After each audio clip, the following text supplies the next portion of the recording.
it's been a long break, so maybe you've forgotten a bit about what we've been talking about, but I'm going to try and quickly recap about what Joe was getting at, in that with the multi-asset shielded pool, we have the ability to construct new asset types through a linear combination of pre-existing asset types. A potential issue we might run into when doing this is that we may create negative asset types, which are not great because it will allow you to print an infinite amount of assets. But there are other times when we actually may want to have a linear combination of asset types to allow for conversions. So you can think of this as burning and minting assets, right? So when you have a new asset type that consists of, say, negative ETH and positive wrapped ETH, then you could send your asset through your ETH through this conversion, and it will burn your ETH and output a wrapped ETH. And this is the basic principle for what we have coined as a conversion circuit. And also to caveat this, Joe, if you have anything to say, just please hop in and unmute yourself at any point, so I don't make any major errors. But yeah, so what the MASP is checking for is that there is this net value 0 created, so that if we want to create any type of conversion, then the conversion defines exactly what is net value 0.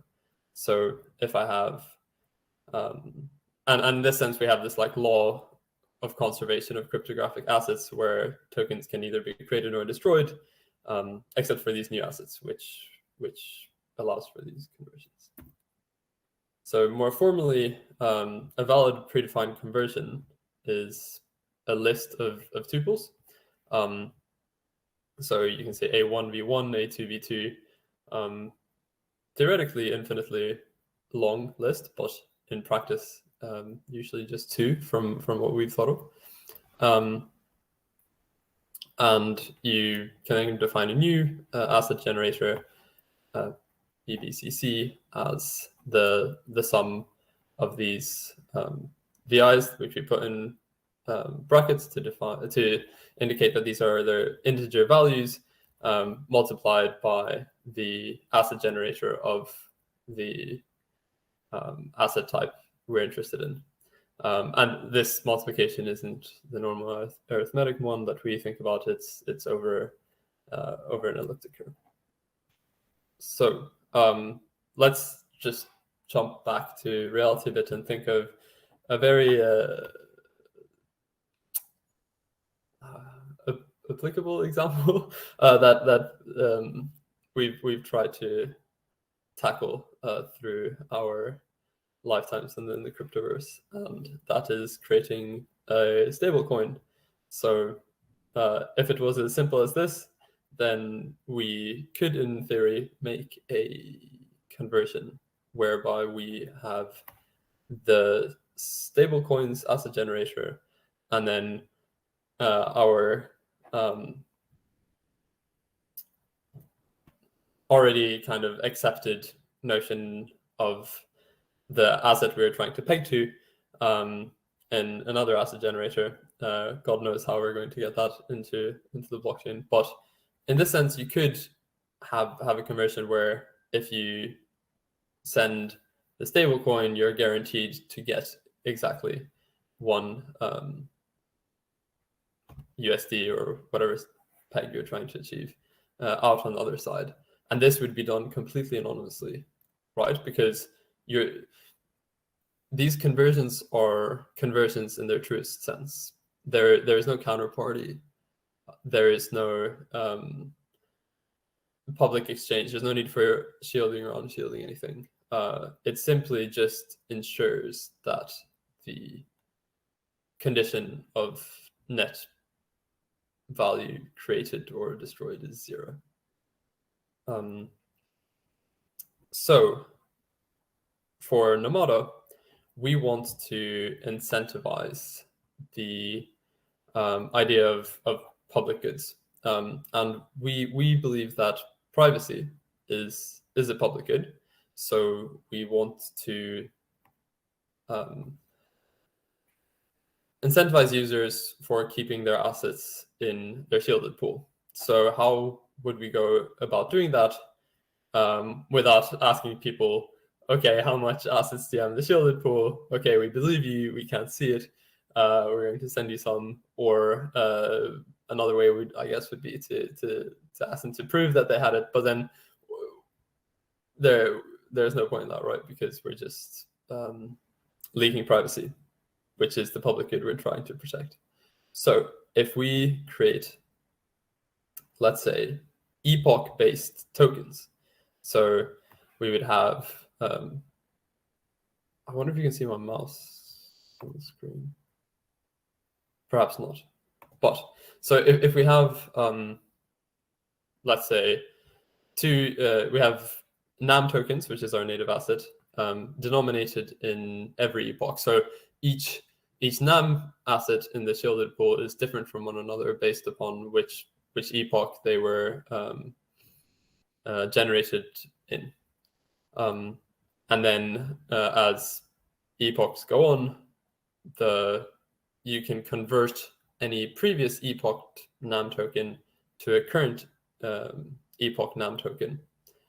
And that conversion ratio is something like negative NAM epoch 1 plus 1 NAM epoch 2 plus 0.5 NAM epoch 2. So you get an additional 50% NAM for each epoch. That is obviously a very high rate of inflation, but in this sense, you could create a incentivized shielded pool without breaking any forms of privacy guarantees. But that is what we thought about doing, right?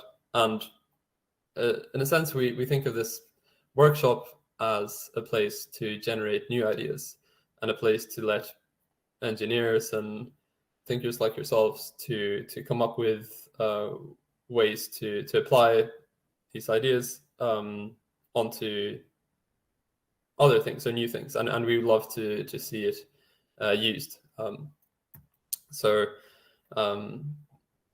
was sitting and brainstorming about what potential ideas you could use this for, and one I came up with, which was quite interesting, was the idea of having shielded prediction markets. Prediction markets, for those of you not very familiar, are quite fun ideas where you can essentially you're betting on doesn't need to be about, but usually binary outcomes.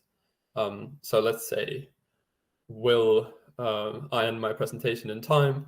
Yes, no. And there's a probability on this happening.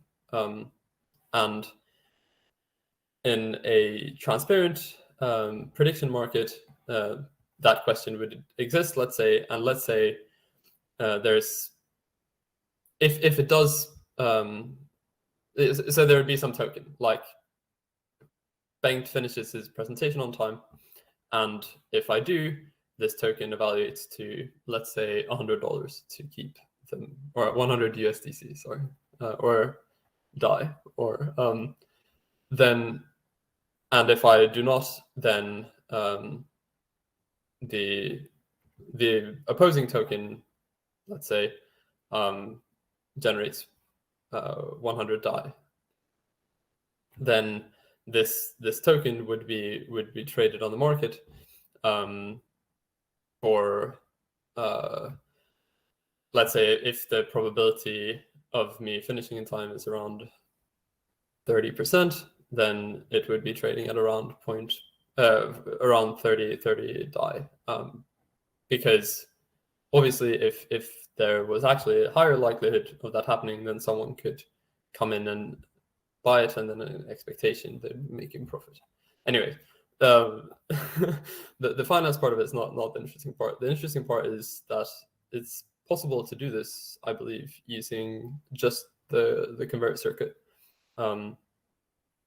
So some additional things that would be required in order to make this work would be a trusted oracle for the blockchain, or an ensemble of competing Schelling point oracles like Chainlink, where we have some source of truth, right? That because we need to evaluate whether this binary outcome actually does occur, and then we'd need some form of contract, or what we call validity predicates, that handle the creation and deletion of these convert circuits. And then in order to facilitate trading, we might want some counterparty discovery in some front end, right? So that like users can be, what's the English word? They can decide by themselves how much privacy they want to leak in finding these counterparties. Obviously, if it's just a friend, then they don't need to at all publicize to the whole world who they're trading with and what they're trading. And then if people really don't trust each other, might need some escrow contracts to ensure that the trade goes through. But the idea is this, right? So we create, I guess a somewhat relevant example is, will England win the FIFA 22 World Cup? Then we initiate this convert circuit whereby any user can go and mint both one yes England token and one no England token for 100 NAM, with the idea that once the result has been decided, the yes England token will be able to be converted for 100 NAM if they do win. Otherwise, will be worthless, and the no England token will be able to be converted for 100 NAM if they don't win. Vice versa. So the benefit behind this is that we don't need some writer of contracts. We don't need some trusted point where users can go and talk to someone who will give them prices. Like you don't need a today, I guess things exist on a place like Aurora, where they need liquidity providers, and Betfair Exchange, where you have bookies that lay these odds for you and write them. But instead, it could be literally anyone, because in this conversion, you're not creating or destroying any value. If you decide to do nothing here, one of these will always evaluate to 100, and the other will always evaluate to 0. So this conversion is benign in that sense. And then you can go and trade these. So let's say Tom, who is my proud English friend, believes with very high certainty that England will win the World Cup, and me being, I guess, less enthusiastic, I could trade with him. Let's say one yes token for 90 NAM, or 80 NAM, or however strong his belief is, and I still keep my no England token, so potentially I can make up to, I guess, 180 NAM if they don't win, or 80 NAM if they do win. And once the World Cup winner has been decided, you can just open up the convert circuits that allow you to convert your prediction tokens for their respective values. So yeah, to recap, the benefits of this over what currently exists is that you don't need some centralized party to handle the payouts to ensure that one person pays the next, because all of the NAM will already exist in the pool, because they cannot do that if they haven't been converted initially. You don't have to track the supply of these tokens. Nobody has to reveal what they've been trading. So Tom doesn't know that I've betrayed his trust by thinking that England will not win, and other benefits like that. And yeah, I'm sure you can think of other benefits for being able to do this privately, but those were my ideas. And then on Namada, we have these incentivized we have these subsidies for providing assets to the shielded pool, and that's I think is a great idea and necessary. But let's take some steps forward into thinking about when blockchains become really mainstream, and ideally we'd be doing all of our transfers, all of our transactions on a blockchain. And what we try to motivate is that we don't want to be doing this all on a transparent blockchain, because I don't want literally everyone to see all the transactions I'm making, because it just so happens that when I'm buying Christmas presents, I don't want the people that I buy Christmas presents for to know what I bought beforehand. So regardless, we get to this point, and the government says, no, we refuse to allow for private blockchains because we can't tax people if we don't know how much money they have.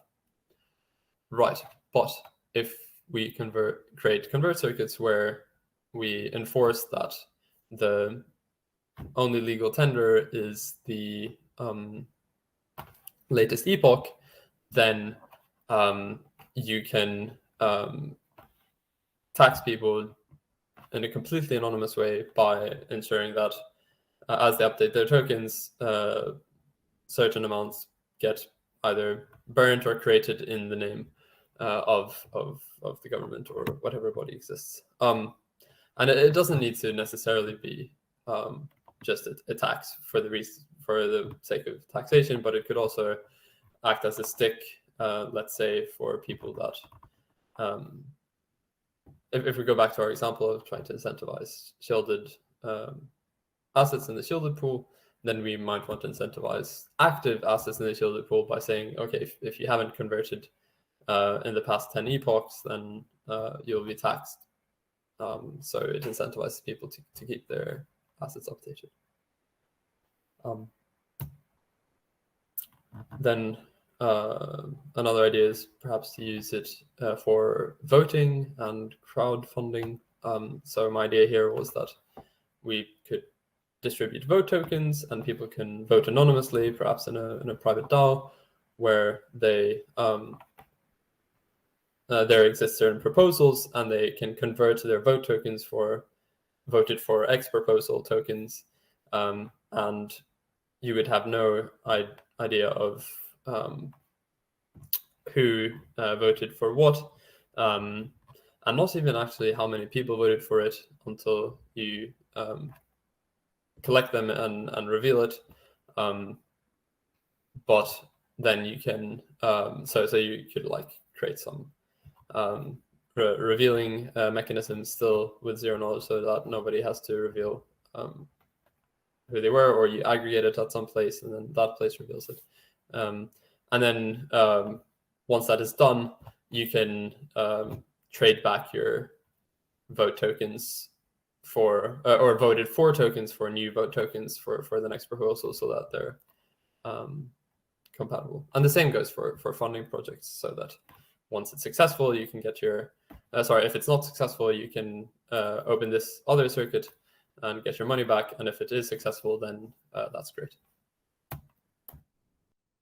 And another funny example I thought of was perhaps using it for NFTs, right? Where we don't distinguish between using ERC20s or ERC721s or whatever other token standards exist. So you could be able to use your serums and your upgrades to your NFTs over time without telling the whole world that you've done so, which could be an interesting application as well. And finally, I keep saying this is of course a collective effort. Been thinking about an idea for shielded lending and borrowing. And what I mean by that is, ideally, right, we would be able to create the Aave equivalent or the compound equivalent privately. But it proves to be quite difficult. However, we can quite easily create shielded lending, whereby you have you can convert assets for lent assets anonymously, and then these lent assets could receive some interest based on their epoch difference if they're epoch denominated. But the problem with doing this for borrowing is that lended tokens are very fungible. It doesn't really matter as long as they exist in the pool. Then there are no collateral requirements to be met. There are no other guarantees. But when you're borrowing, each borrower has a different risk profile. Each borrower has a different amount of collateral that they've provided, and it's not as easy making these fungible. And when things aren't fungible, it's hard to keep it anonymous, because you want to aggregate them into a pool. So I'm going to leave that question with you guys, and I think that if you can solve this, it will be a very interesting application, and will probably be necessary at some point if we want to, if we have this dream of having zero knowledge blockchains that can do everything. So yeah, I promised to make it quick. I didn't realize it would be that quick, but I'm very happy to take any questions, any thoughts, concerns about this half of the presentation, and I'm sure Joe will be willing to answer any about his part.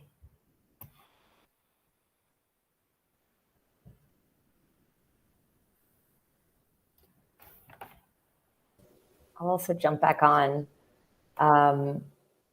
Yeah, we are a little bit early. One thing is I think Kobe's not quite ready to present puzzle 2 yet. So yeah, we will have a bit of time to kill. If there are questions, it's really great to put them in the Q&A. Oh, I think there is actually one. So why don't we answer a couple of these questions, and then yeah, I'll just see if we can get Kobe over. I know someone has also asked in another chat about networking further, and that's actually something we can totally do today. If people want to stick around to meet other participants, I think it would be really fun to do that after. But yeah, for now, do you want to just maybe read this? Tamir's question? Exactly. Yeah. So yeah, Tamir asks, maybe you said this already, but in the World Cup example, is the end conversion coded in advance based on some future predicate? And it wouldn't be necessary as long as you can guarantee that the yes and no tokens as a sum can always be traded back for 100 NAM. But yes, you'd need some guarantee that these assets aren't going to end up being worthless at some point. So you make a very good point there. But I'm sure that could easily be done with a validity predicate or smart contract that ensures that. I hope that answers that question. But yeah, that's a very good point. Bogdan actually asked something that I can answer. Is the new puzzle somehow connected with today's information? I would say no connection planned in any way. So I would say, like, I can't give anything away, but like I know that was not something that we discussed internally. So yeah. I mean, if you're really revealing no information about the puzzle, then there's always a small probability that, like, you'll collide by chance, right? Mm-hmm. Yeah, are there any other questions for Joe or Bengt?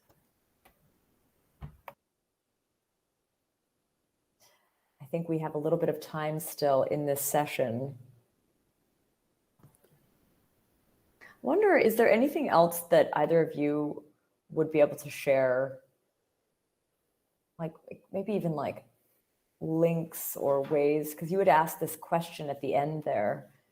Like, is there any directions you can point people into how to get into that? Yeah, very good point, actually. So we do have the our code on GitHub is very useful if you want to take this out of the box and start implementing directly without having to rewrite a bunch of code. So I would like to share our GitHub repo. I can do that in the chat, but not sure. But that link.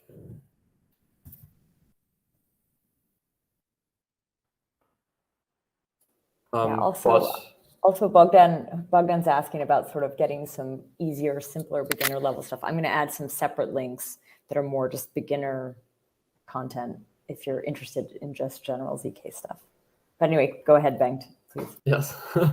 And then if you want to read a bit about, I guess, go in a bit deeper context and read up a bit more on what Joe's slides were based off of, there is a paper here where we borrowed a lot of ideas from the Zcash as protocol specification, but could be a good read.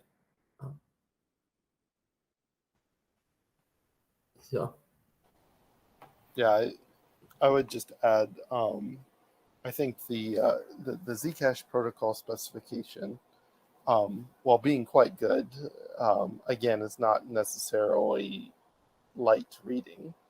I mean, it's 100-something pages, and it's rather dense, and also it very specifically is describing, the Zcash protocol, right? And it's not necessarily describing it a generic or a high level description of things. It's describing this very specific protocol, right? Nevertheless, it's still great reference for learning how this stuff works, but it doesn't necessarily teach you. And there's maybe a lack of resources which are more primarily instructional in nature, which could be sort of read linearly. But also it doesn't really teach you anything about zero knowledge application design in general, or how zero knowledge proofs work, because this protocol spec is not designed to do that. And so other resources would be better for example, for learning how ZK snarks work in general. A more generic source would be better for that, because these specifications are not going to describe that at all. It's just going to be assumed that that those things kind of work as they do in a black box.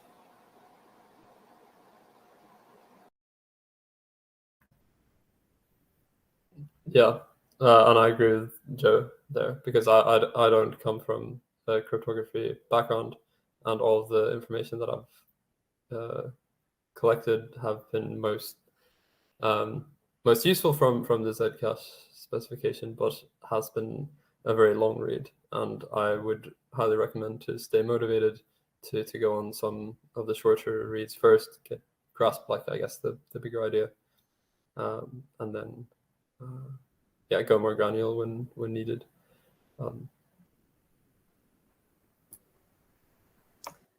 I have a sort of side question. Do you have any sort of, I don't know if either of you are in any way involved in your trusted setup, but I am curious to hear how's it going? Because it sounds like there's a lot of interest. Yeah. Joe, do you want to speak about it? We ran into, Joe actually fixed a little front end mishap, but I mean, otherwise it's been going perfectly. There was a little bit of a UI issue to start, but otherwise, the underlying cryptography is very much just the same multi-party computation that was used to set up Sapling in the first place, and so it's very time tested, I guess is the way to describe it. And it's very efficient. Interest seems to be quite high. I think it's good if people can participate and also post public attestations. I mean, the idea is that hopefully, if you want to actually use one of these circuits, that either you've participated yourself, or you actually have some kind of trust connection to someone who participated, who you for whatever reason suspect has participated correctly. I mean, when you get a public ceremony which has thousands and thousands of people, you're really hoping that at least one person has done it correctly, which I think, given the state of the Sapling setup, which I think had maybe 90 people, I don't remember, for the second phase. It's certainly a much more expansive ceremony, and it's certainly more interesting also to involve a large number of people. Do you see the point from Francois, actually, in the chat? So this is a quick question about this. Maybe you want to just read it, or... Yeah. Privacy-oriented projects have been on the rise lately. No, this is actually in the chat. This is from Francois, just in regular chat. Yeah. Trusted setup. Oh yeah, Yay as a contributor, the trusted setup is ridiculously smooth. What max proof size did you go for? The computational burden was lower than I expected. Yes, so the computational burden is actually significantly lower than the Zcash Sapling one, and this is not just because of technology improvement over the years, which is a little bit, a little bit. The code has just improved over time, but the primary reason is in fact that Zcash did not just have to do the Sapling upgrade; they also had to do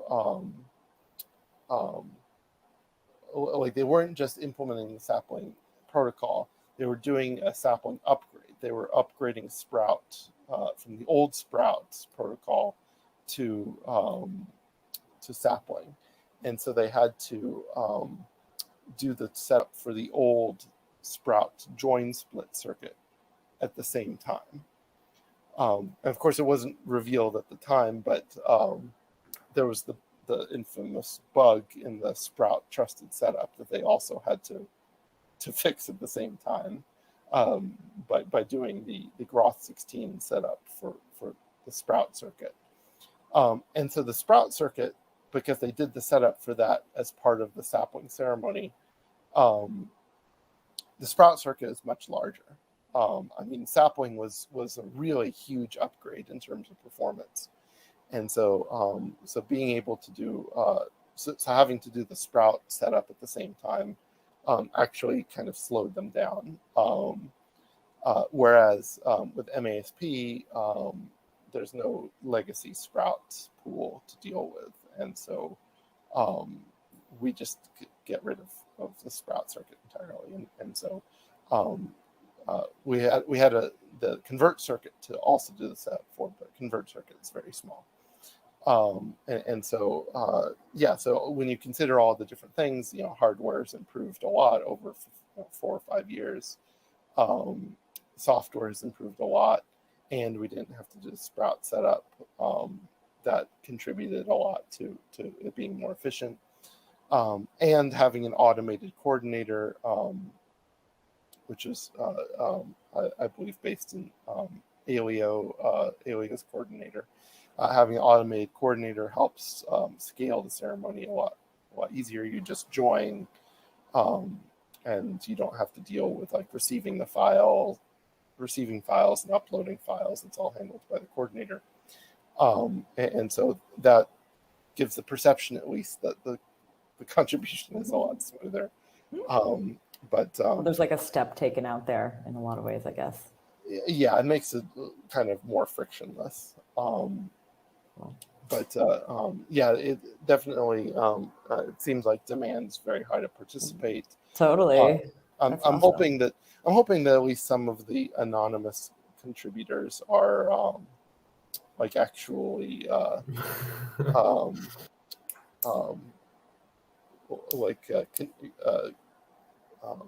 contributing in some way to the public confidence, I guess, of the ceremony. Because if they're just contributing for themselves, it's okay. It helps themselves, but it's better if people know that there's a very wide variety of people with different incentives that are participating. Shall we jump on to a few of the questions? So there are 2 questions, 3 questions. There's another one here. I'm happy to take Hakon's question. Sure. Do you want to say it out? Do you want to read it? Sure. So Hakon says, privacy-oriented projects have been on the rise lately because of the increasing pressure on crypto, which is going towards centralization, and the future of such projects will be under pressure. What do you think? So yes, I am sure you've all heard about the Tornado Cash incident, or whatever you want to call it, which we,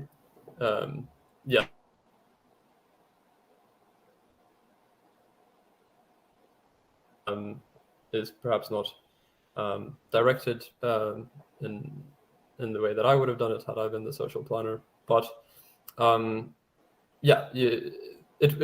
these will all come under regulatory pressure because of the nature that they are taking away power from controlling entities. So we like to live on the approach where we build technologies that should be neutral to this, where you could, in principle, implement everything that you should need to implement. If you could prove what that you have not interacted with any addresses on the sanctioned list, that should be sufficient for the regulator. That is definitely possible using our technology. And then you can provide other proofs that ensure people that you're being a law-abiding citizen. And hopefully this should be enough to get us to a place where we want to go. We also need to work together to push the narrative that privacy is essential for protecting human beings. It's we can't. Yeah, so I feel like the government also, or not the government, but any regulatory body needs to see the perspective that when everything is public and transparent, we unintentionally perhaps emit a lot of information and data that could be even a security, like a national security risk, and is definitely can be infringing on people's right to having an opinion and things like that. Yeah, we need both, not just building in technology, but building in the term, like in a social sense, where we try to spread these ideas that we hold. We need to convince people, right? But yeah, I don't know. Maybe Joe, you have something else to say about that. Yeah, I think one of the really great benefits of sticking close to the Sapling design and inheriting a lot of the nice features is you get the features which are important, like the Sapling key schedule, which allows for incoming and full viewing keys and transaction memos and all of these other features, which are really designed to make it, I'm not the person to ask about policy, but on the technological side, building as many of these features in as possible, where it's really possible to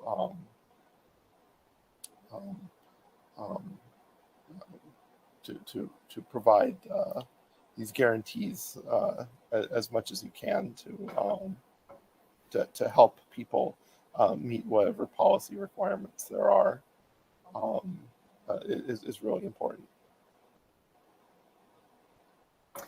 There was two questions that I don't think are super, I mean, I don't know if they're related to anything you feel you were talking about, but maybe we can rephrase one of them, which is like, you received a lot of requests for the trusted setup. I think that's maybe what that means. Did you expect that? And then will there be any sort of second trusted setup? I think not, right? Oh, maybe for ANOMA, actually. Do you have to do a separate one for ANOMA? ANOMA will not have a second trusted setup. Okay. Because of course, you can never predict the future entirely, but from my perspective, Groth 16, which is the reason that you need a circuit-specific setup. Groth 16 is great, and I mean the fact that it's still basically state of the art in some ways in 2022 and 2023 is amazing. But there's some really good technology out there now, and I think Halo 2 is an incredibly exciting proof system. And you think by the time ANOMA is launching, that's what's possibly going to be under the hood? I think there's a non-negligible chance. Is that what from my perspective, I do not foresee any need for more trusted setups in the future. Oh wow! Because I think I think it's just there's some philosophical kind of reasons why some people might prefer not having a trusted setup. Certainly, there's this qualitative difference between having a trusted setup and not, from a sort of social perspective. There's really not from a cryptographic perspective, because again, as long as one person completes the ceremony successfully and honestly, which I mean, I don't see how that cannot happen, but it's theoretically possible. But cryptographically, if the ceremony is completed successfully, There's not really much cryptographic difference, but again, you're exchanging a cryptographic kind of assumption for a social assumption, which is different. And if you just don't want a social assumption, that's important. But I think mostly, doing these ceremonies is maybe although it's a lot of fun to participate, it's not maybe the most productive use of like the community. I think maybe takes away the focus a little bit on like what interesting things that these systems can do, and it's maybe technologically not so necessary anymore. Makes sense. Cool. And so, but if I have anything to do with it, I think this will be the last. Okay. And whether we expected such strong demand, I don't know, because I wasn't involved on the planning side. But I think certainly interest just is very strong in general, and for ZK stuff. For ZK stuff, and even just from a curiosity point of view, it's like something very fun and interesting to participate in. I think that's reason enough for a lot of people to participate. And so, Fantastic. I want to say a big thank you to both of you for this great workshop. And thank you so much for answering these questions. And it did fill up the time in the end, so we worked out really good. Sometimes I think questions just take a little while to get going, but I think it worked out. Well, thank you for having us. Yeah. Yeah, thank you. Will you guys pop by the job fair on Thursday? Absolutely. Amazing. Sure. This is also for anyone listening, the job fair. Actually, I'm about to talk about it in these slides. This is kind of our concluding slides, but yeah, we're doing that on Thursday. So I guess I'll see you there. Bye, guys. Stick around for a little bit to the audience. I will be doing hold on, I'm just going to wrap this up. Okay, just me. So before you leave, don't leave yet, because we are about to announce the puzzle T2. Kobe, you popped up a little early there, but I'm glad you're here now. I first want to say a bit of a thank you to some of the sponsors, which we didn't actually mention earlier. Partners, the workshop hosts, basically a big thank you to everyone. So today we heard from Anoma, but there are a number of workshop hosts, and I think obviously, if you're looking at our schedule, you know this, but I want to say a big thank you to Anoma and Aztec and Alio and Risk Zero, as well as our mid-tier workshop sponsors, Scroll, Ov1 Labs, Privacy and Scaling Exploration from the EF, and Sysmo. I want to say a big thank you to the community sponsors, Trapdoor Tech, Sunscreen, Lambda, Class, and 1KX. And I made a separate slide now for the ZKV team, because there's a ton of people from the ZKV team who are helping on this event, as well as Geometry, because Geometry has really been managing the puzzles. And so I just wanted to make sure that both these entities were highlighted here. Okay. Oh, and the team. This is the team that's put this together. Thank you to everyone. This is us. You might see us in chats. Okay, we're here. We are at the point of releasing puzzle T2. I am excited. Kobe, just a quick question. Is the leaderboard live? Not yet. It will go live in the same time with the puzzle. With the puzzle. Okay, so in this, right now, what we're going to hear about is what puzzle T2 is all about. Maybe you can give us some sense for how people should approach it, a little bit of a tip. Yes, definitely. All right, let's dig into this. All right. So puzzle T2, power corrupts. So this is very exciting. This is a puzzle that was created by Dan Bonnet's team in the applied cryptography group at Stanford. So this includes Trisha and Aditi. And this puzzle is about a topic that some people mention sometime, and it's about the security of large trusted setups, essentially, and how it relates to specific properties of a curve. And this touches upon the Cheon attack algorithm that some of you may have heard, and if not, it's a really good chance to get to know it because it's really interesting.